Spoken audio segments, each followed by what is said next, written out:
afterwards, and then watch the Horn Section TV. Toby earlier in the week. Yeah, he told me to say that. He told you to say that, and now I've just seen it happen. That's amazing. Yeah, he said that he had Chad Smith from the Chili Peppers on, and they put out 2 albums this back to back, and Chad said we're leaving our fans wanting less.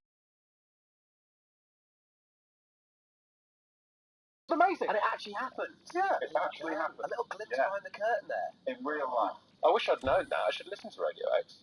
It sounds good. Great stage. I can't. What have you put inside your body, Alex Horn?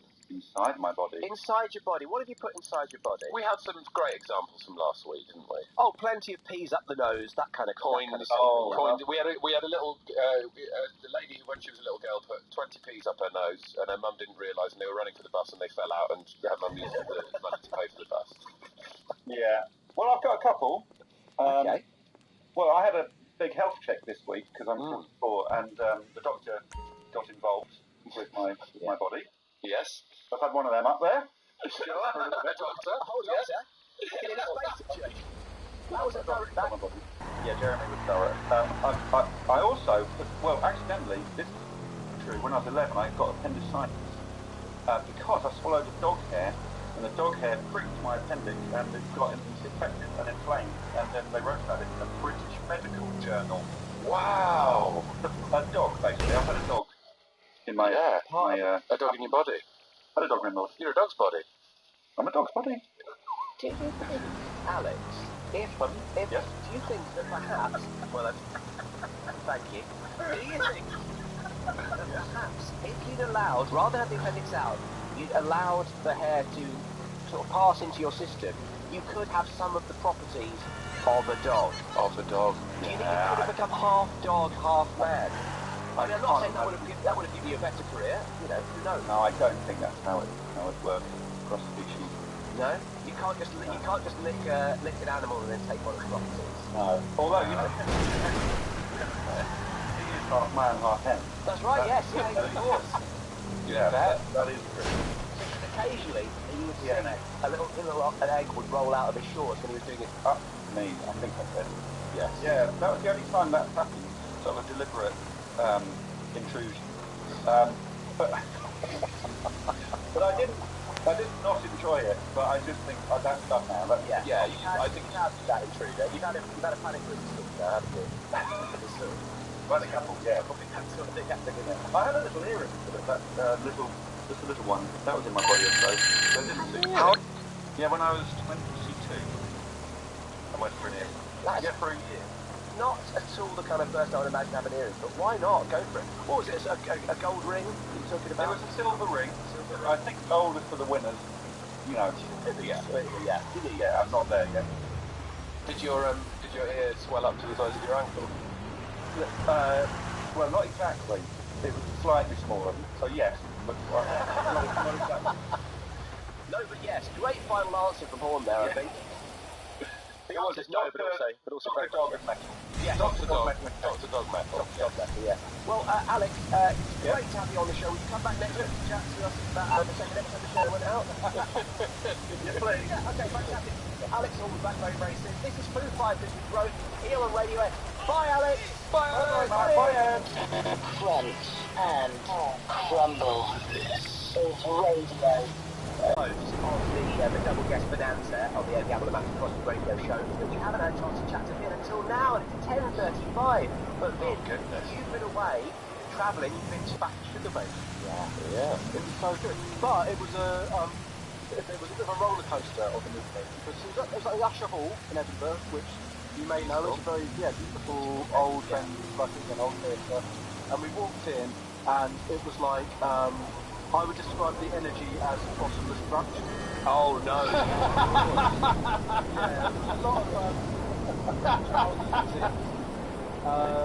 and that was just you. And it was just very full on. There was, for some bizarre reasons, Sugar Babes initially was like, there was a lot of R&B influence, there were a lot of influence, there was a vocal group, and the support act was a DJ playing hard house remixes of the Spice Girls. Oh yes, please. No, thank you. Oh come on. I think it's a no, thank you. I've been to lots of rock gigs, and honestly, this was the most terrified I've ever been. Really? The walking into something that's not your territory, you've got to understand. You can't, imagine one of those ladies walking into a Gang of Youths gig or something. They're going to feel out of place, and I think you just need to admit that maybe it's just you weren't in your scene. But you're right. When you pay for a babysitter, you've got to get your money's worth. And that's what these people were doing. I think there was lots of, I think there was mums and daughters there. Oh, beautiful. Lovely. That's great. Lead on it all day. Absolutely on it. I would love that. An all-day sesh with mum and get to see Sugar Babes. Prosecco sesh. Prosecco sesh. Once they started, they were incredible. They're absolutely brilliant. Keisha's voice is fantastic. Yeah, I was so happy. I'm just beaming the entire time. Not want to say anything about Mutya or Siobhan there? Well, so Siobhan and Keisha spoke to the audience quite a lot. Right. It felt like someone had said to Mutya, don't worry about talking to the crowd. She's great though. We had her on hypothetical, and apart from the fact that I've told you this before, she arrived topless, which was a little confusing for us trying to film her. We had to sort of just frame around the old fish dog. But yeah, she's brilliant. She's such good value. I imagine she's got a few opinions kicking she's around. got some great opinions. Yeah. Well, no, I mean, there's some things where maybe pop down Muggy's mic if it looks like she's going to say something about QAnon.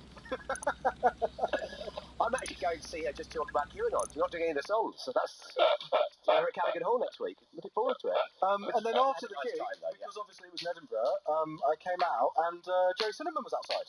No way. What? Busking? Yeah, he was busking, playing all the hits. He had a big sign saying, "Hi, I'm Jerry." Yeah. It's sale day. Okay, we're throwing this stuff out with the trash. And pick up the product and get it to the drops. Ed Gamble and Matthew Crosby. Radio X. Earlier on in the show, Matthew, you said that you'd been out for dinner with one of your teachers when you were 17. Yes, that's right. It does, didn't seem weird at the time, feels weird to talk about it now. But it was a very, very platonic thing. She was an older married lady. We had a lovely time, lovely Chinese meal, went our separate ways, got the bus home. Well, Liz in Chingford said she's 42, she grew up in South London, and also dated one of my teachers. No. I didn't date one of my teachers. I didn't date anybody. So clearly this was acceptable behaviour in the late 90s, thanks. It's nice to know you also dated one of your teachers. If you date one of your teachers, I mean, I don't want to get into that now. It's a very sticky situation. You also dated one of our teachers like you did. One of our teachers, we had a lot in common.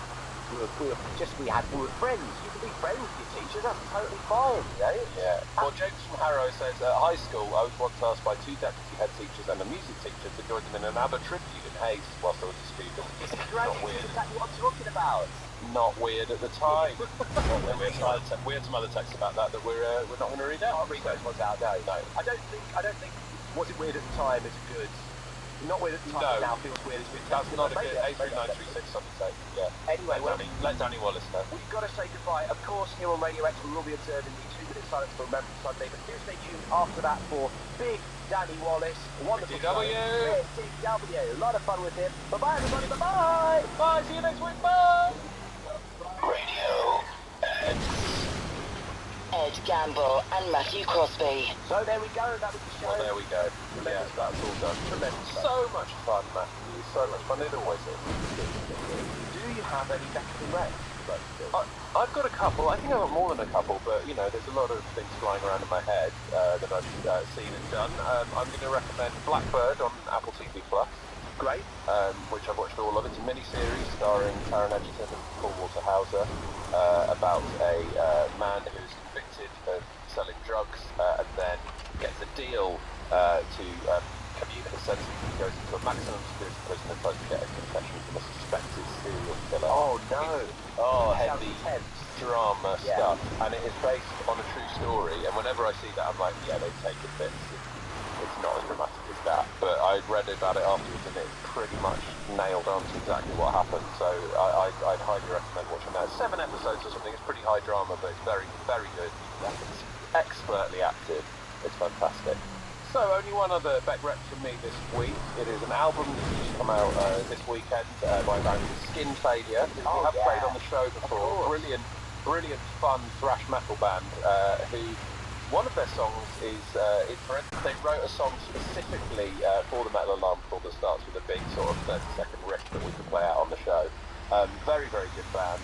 A lot of fun, made up of some of the previous members of an excellent band called Black Peaks, who are also worth checking out. And also on this album, there is a skit track, a sort of future crime lord listing off threats, and that is me. I am a guest. I guess I'm a guest musical artist on a Thrash album, I'm going to say. But do go and get the Skin Failure album. It's called Radilak. Radilak. It's a lot of fun, that album. It's an absolute banger, so do go and get that. I'm excited to listen to that. I'll enjoy that. Brilliant. I've got a couple of recommendations. Just finished a podcast. I've laced through it this week. I really enjoyed it.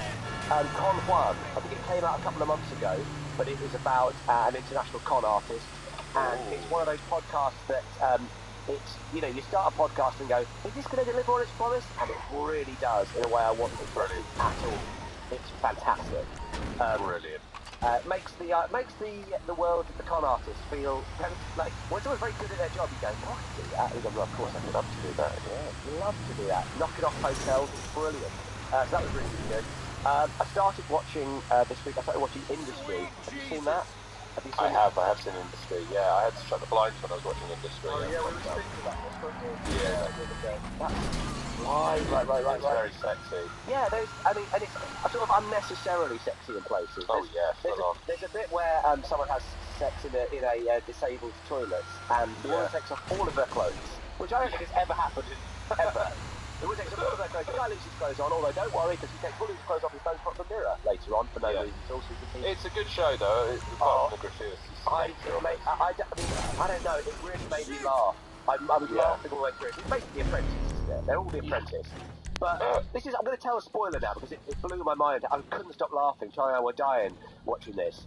But there's a guy who gets the font wrong, right? He accidentally puts the wrong font on a presentation, and he realises this. Yeah. Here's where he would deal with this: is he goes to the toilet and has a heart attack and dies.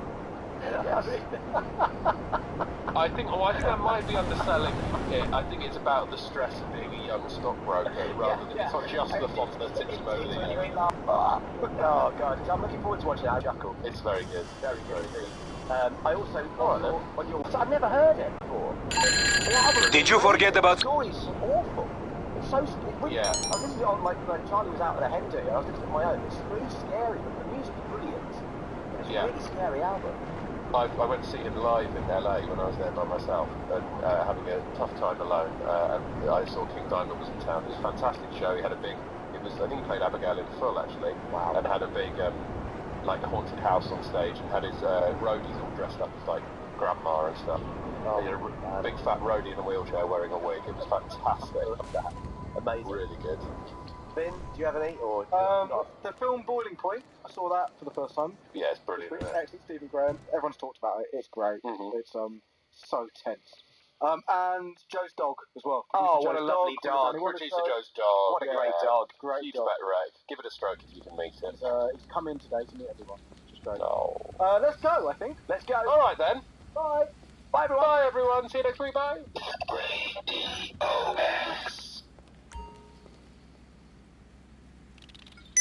API, and my logo would be a little PPI. A little PPI. Like people would arrive at my office and like a little hatch would open. Dear listener, I'm doing a lot of mine. A little hatch would open. There's a little PPI.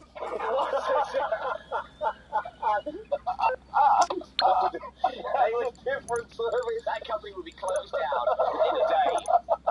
If a poor damsel in distress shows up in a red dress, you open a hatch and pop out your PPI. Your favourite house, PPI. PPI, the public Paris public investigation. You might as well just call it what it is. Glory hole. Paris glory hole. So if you investigate me, then I will investigate you. That's disgusting. Great job though, eh, detective? The call is like detective. I still can't quite get over your little hatch in your pieces hole coming out. So I think it's one of those jobs that kids want to do. Yeah. Or grubby adults. Did you Well, you. What are you talking about now? Detective, right? Did you ever have, like, the Osborne book of how to be a detective? No. And it would tell you ways to disguise yourself. And one of the ways, some awful ways to disguise yourself, like draw on a moustache. Most people can tell it. A moustache. Right, I was going to ask. Hello. Yeah. Imagine if this face washed my face really. Oh my God! Yeah. Angela! What? That'd be a woman. That's what you're saying. I know that. I know the big reveal. I figured that's why you grew the beard. Yeah, I was getting confused. I did actually get that a bit when I was had long hair. People would. Well, I went for dinner with my girlfriend. I love this story. The waitress went, "This way, ladies." I was like, "Me, ladies. It's my birthday. Ruined my birthday." So I grew the beard. Is this Angela character one? No, you mentioned Angela. Oh. So From your past life. what are you talking about? Right, Just doing a bit of investigating. Let's move away from Angela for a second. One of the things. Who's got the ball? Forget it. Go on, that was well worth interrupting. I wasn't interrupting. Go on. You were. I was my point. P-Pie, who's got the bally eye? That was your point. Gotta have a motto. Behold. I don't want to know what weird tattoo you got when you were drunk. Right, P-Pie, who's got the bally eye?